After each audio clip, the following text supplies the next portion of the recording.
Hey guys, so this is our semester group project, part one, and it was done by me, Kaylee Donahue, Taylor Moss, and Angela Schmidt. So our scenario that we came up with is that Mrs. Teacher, she is a fourth or fifth grade teacher. Today in class, she's teaching her students about different types of bridges through an interactive group project. In this project, students are able to be put into groups to make a plan and create a bridge out of straws.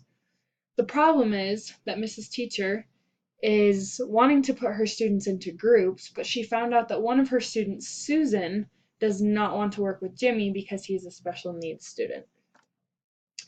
So, the lesson plan that Mrs. Teacher is planning on teaching is called the Strawbridge Challenge.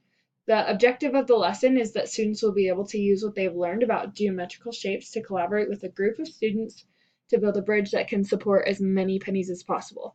And the resources below are the videos that they're going to watch to become more familiar with bridges and building them. So the materials used in this lesson, you need to have pencil, papers, 2 desks that are going to be 10 inches apart for the testing bridges to sit upon, a small cup, and 300 pennies. Each individual group needs to have 50 straws, a roll of masking tape, a pair of scissors, and a ruler. So, how the lesson is going to go.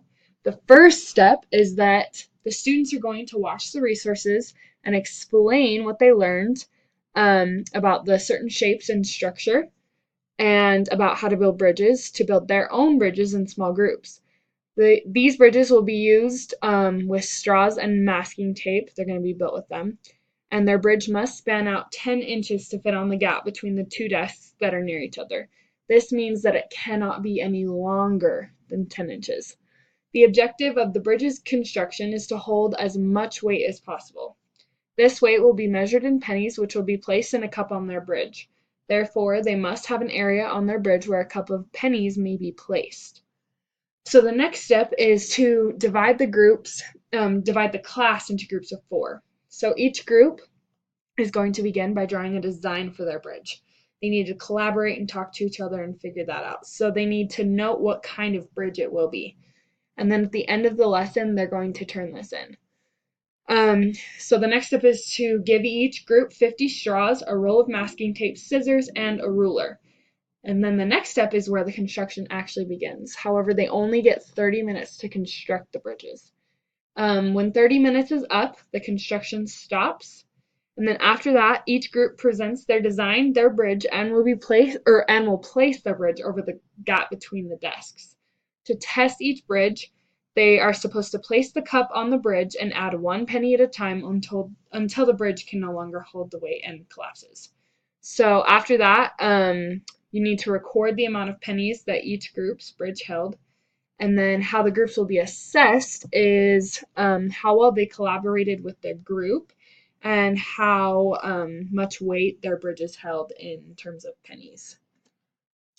So, the scenario problem. How does Susan, who doesn't want to work with Jimmy, affect the lesson?